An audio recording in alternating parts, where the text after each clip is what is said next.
voir un groupe de personnes qui, pendant 3 ans, s'est livré à des actes subversifs, des actions violentes, allant de la dégradation volontaire des biens publics et privés à l'incendie de commerce, à l'incendie d'édifices communautaires et à l'incendie de véhicules de transport ayant entraîné des morts d'hommes. L'avènement de ce régime est l'aboutissement d'une manipulation exacerbée de l'opinion publique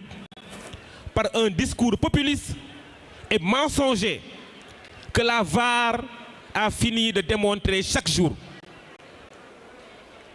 Le peuple, toujours en quête d'une vie meilleure, a tenté le changement avec un message clair, à savoir la baisse du coût de la vie, le renforcement de la cohésion sociale, la préservation de la démocratie par une justice impartiale et un pouvoir exécutif au travail. Bientôt, une année que ce régime est aux affaires. L'incompétence, le machiavélisme, le mensonge, la manipulation, la déchéance des institutions sont constatés par les Sénégalais. Pour rappel, les scandales, des scandales à l'ONAS, à l'ASER, avec 5 milliards présumés remis à un ministre aujourd'hui, des centaines de millions distribués à des auteurs de dégradation de biens publics en guise de récompense. Plus de 4 000 milliards déjà empruntés, un budget de fonctionnement en hausse, des déclarations mensongères sur la sincérité des budgets passés, jamais confirmés par la Cour des comptes. Voilà le bilan du régime Sonko-Diomaye. Nous constatons que jusqu'à ce jour, aucune mesure économique forte n'est prise pour soulager le peuple confronté de plus en plus à la pauvreté et aux défis de la vie chère. Au contraire, le pouvoir s'attaque au Sénégal du travail dur, à savoir les marchands ambulants, les jakartamens, les vendeurs de friperies, le secteur du BTP, les entreprises aujourd'hui asphyxiées par le fisc, ainsi que l'arrêt absurde de tous les grands chantiers dans ce pays, laissés par le président Macky Sall.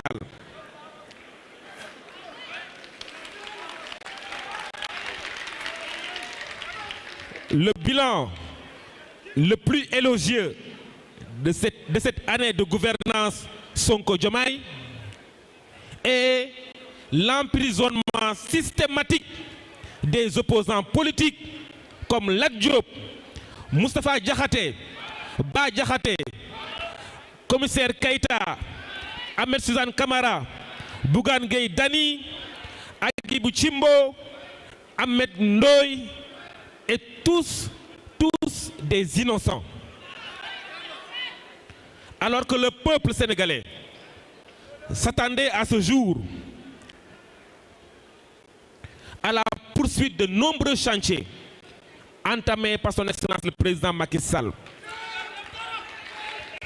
À Dakar, même à Dakar, nous avons assisté à un régime qui préfère un coup d'État à la mairie de Dakar en éjectant Barthélémy Diaz par le biais d'une simple lettre d'un préfet par intérim, Où va notre pays? Où va le Sénégal? Après avoir annoncé et manipulé depuis des années l'opinion sur des présumés détournements de l'argent public, force est de constater que depuis une année, le régime en place est incapable de prouver ces allégations passées. Pour rappel, n'avons-nous pas entendu parler du scandale de la Covid-19, de scandale de 94 milliards, de scandale de pétrole volé ou encore de scandale du Prodac? Il avait promis de régler l'emploi des jeunes et de freiner la vague de l'immigration clandestine en 2 mois. Le récent drame de Mbour met en lumière ces 2500 jeunes qui ont péri en mer et des centaines d'autres qui sont en prison en Libye, en Algérie ou en Mauritanie ou au Maroc. La réalité est que le peuple a compris que seules des questions électorales intéressent ce régime qui a plongé le pays dans la ruine avec l'arrêt de tous les grands projets. Je rappelle qu'il y a 5 hôpitaux en chantier, polycliniques, l'hôpital de Tivaouane, de Ourossogui, de Touba, l'aéroport de Ziguinchor en chantier, arrêté, l'aéroport de Kaolack, l'aéroport de Ourossogui, la phase 2 du TER, Diamniadio, AIBD, l'autoroute Tivaouane, Saint-Louis, l'autoroute Mbour, Kaolack, les chantiers universitaires. La réalité, c'est que le pays est à l'arrêt. Contrairement au pays de Macky Sall, qui était un pays en chantier.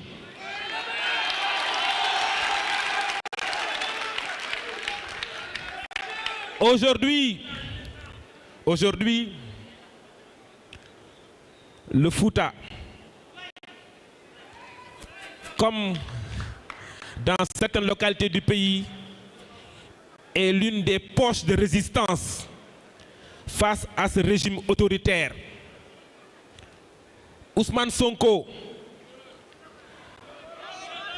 après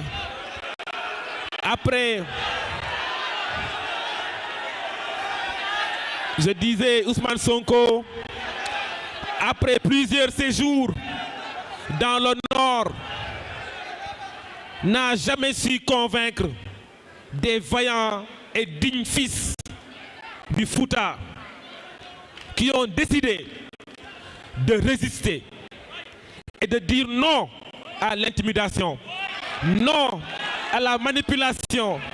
non à l'indifférence et non au manque de respect. Oui, le Fouta constate aucun de ses fils n'est au gouvernement. Le Fouta constate une indifférence coupable des autorités face au désarroi des populations lors de la crue du fleuve. Le Fouta constate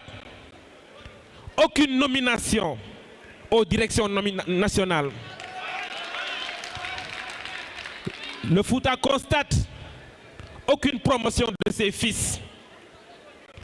Le Fouta constate le licenciement de plus de 1000 jeunes de la région, au port, à la poste, à la LONASE, à l'UCG, etc. Nous constatons également l'annulation de milliers de bourses familiales dans la région. Nous constatons que des projets importants sont à l'arrêt. La route du Dané-Mayo à l'arrêt. L'université de Matam à l'arrêt. L'hôpital de Ourossogui à l'arrêt. L'aéroport de la région de Matam à Ourossogui à l'arrêt. Sans compter l'ISEP de Matam, l'ENO de Kanel. Tous ces projets sont aujourd'hui à l'arrêt. Le Fouta est sanctionné par le régime. Pire encore, l'État exécute la volonté de Ousmane Sonko, qui a publiquement dit à Agnam, lors des élections législatives, que l'honorable député Farba Ngom ne participera plus jamais à une élection. Dans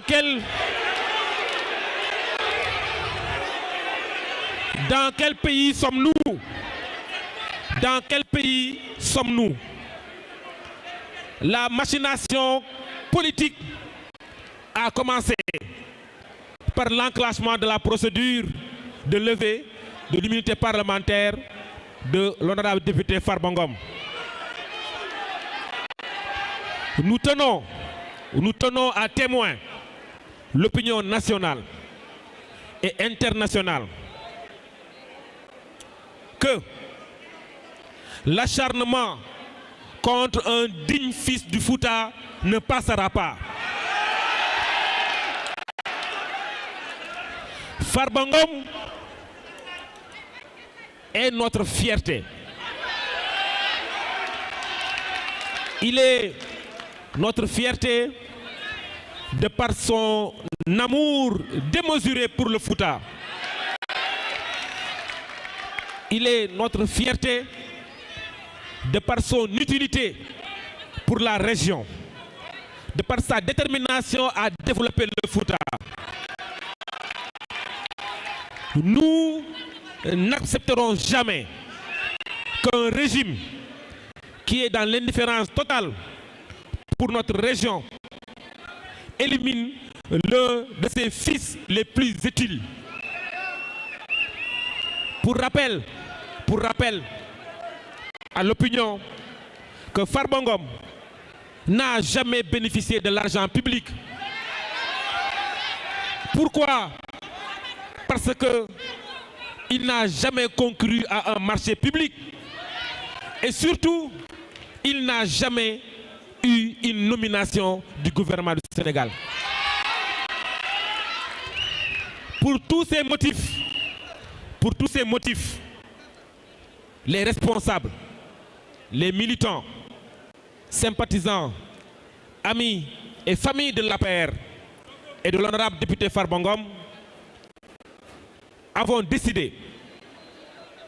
de témoigner notre soutien, notre solidarité et notre engagement indéfectible à ses côtés. Nous avons décidé de lutter pour la préservation de notre démocratie, de la justice et du respect du droit de tout citoyen. Nous avons également décidé d'appeler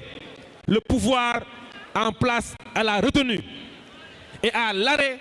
du harcèlement à l'encontre des opposants politiques. Nous les invitons et invitons également les Sénégalais à combattre l'injustice, le mensonge et la manipulation. Nous avons décidé également de rappeler à l'opinion que le Fouta fait partie du Sénégal et doit être pris en compte dans les politiques publiques. Nous avons décidé de tout mettre en œuvre pour défendre l'honorable député Farba Ngom et défendre également toute autre victime des manigances de ce régime visant à museler l'opposition. Et enfin, nous avons décidé de dire que celui qui s'attaque à Farba s'attaque à l'APR, s'attaque au Sénégal et s'attaque au Fouta dans sa chair. Je vous remercie.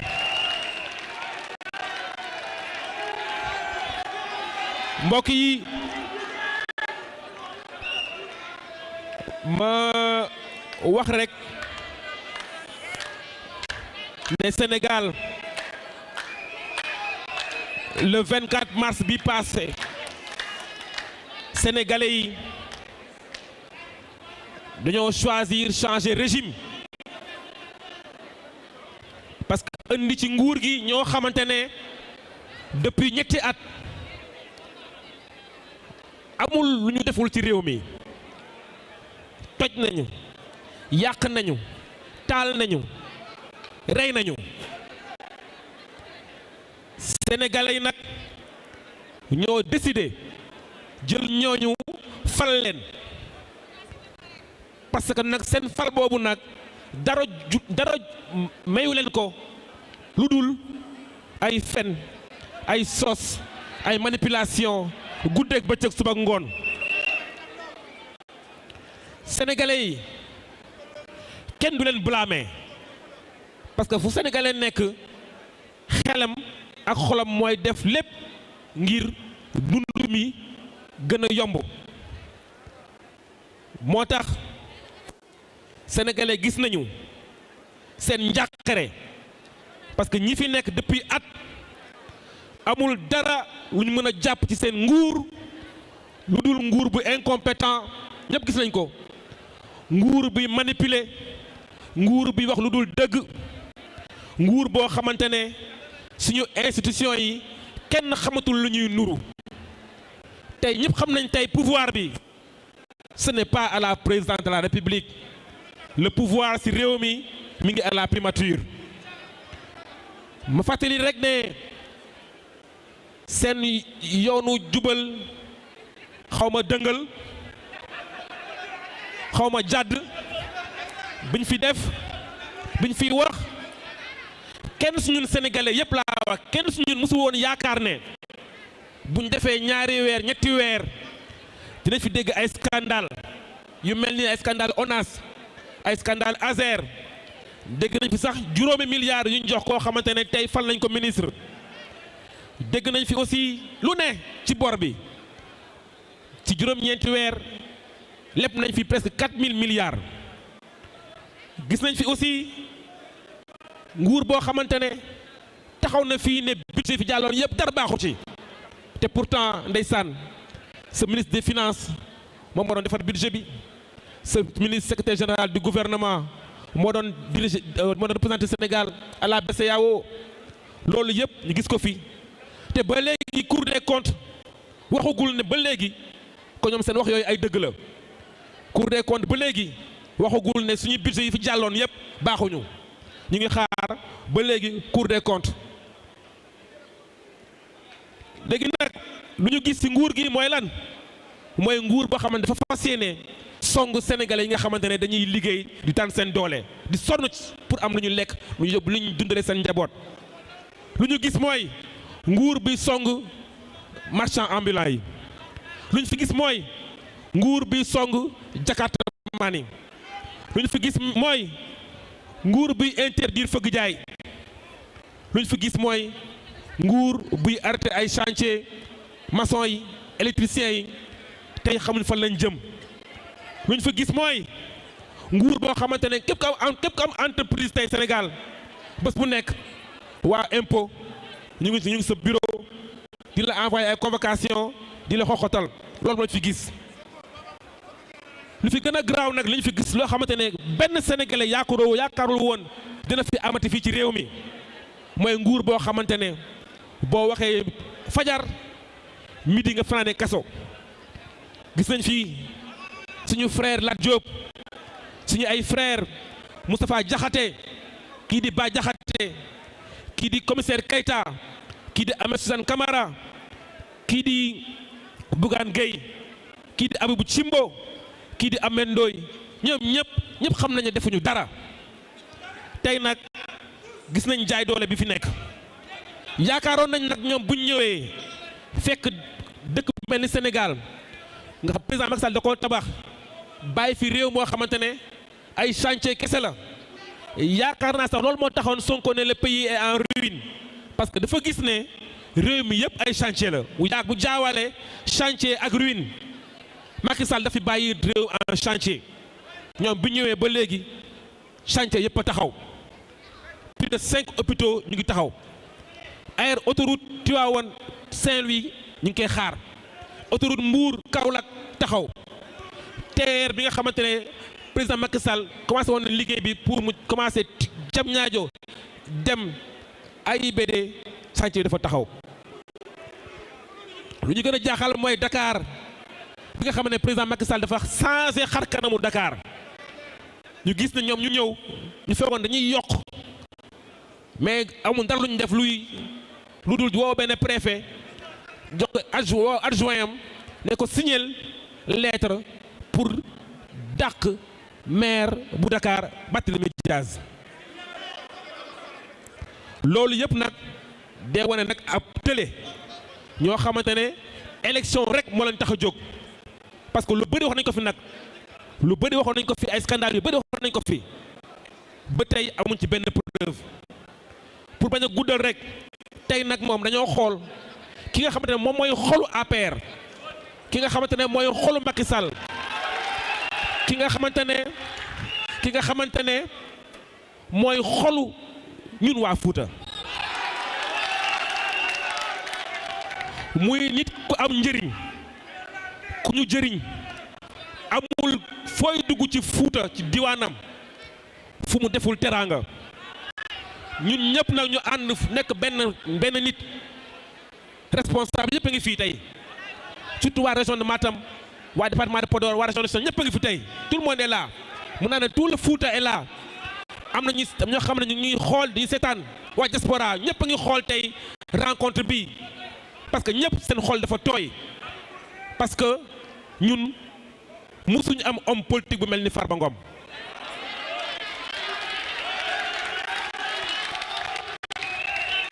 ñun nag lu ñu gis Fouta lu ñu gis mooy pour la première fois dans l'histoire politique du Sénégal gouvernement ñëw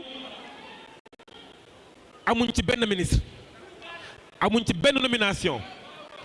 suñu chantier yi taxaw na emploi ñu amoon plus de 1000 jeunes tey ñu ngi chômage bourse familiale yi wàññi nañ ko chantier yi fi nekkoon foofu yëpp dafa taxaw ñun nag loolu lañ gis dara desewuñu nag lu dul suñu jàmbaar ji di honorable député Farba Ngom moo tax nag tey suñuy manigancé par des rapports scientifiques di manigancé pour jéem a xoxatal jàpp honorable député Farba Ngom nañ xam ne de boobaa moom xaw ma fande wax naa ne Fouta kenn du fa des nous sommes prêts à résister nous sommes prêts à défendre honorable député Farba Ngom nous sommes prêts lu mu jar na ko jar gis nga mbokk yi bésu dee bu jotee ku dund doo gor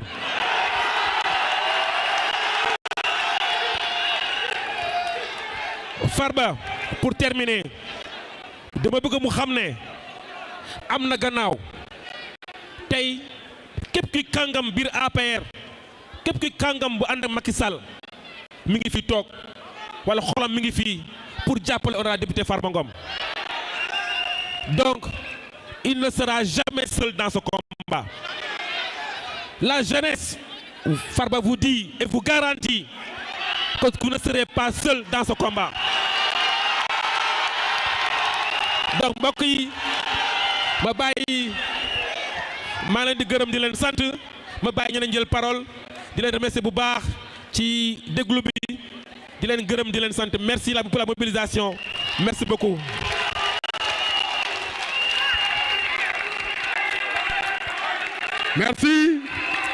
Merci monsieur le maire maître Moussa Bocar Thiam mu lire fii résolution bi lire ko en français.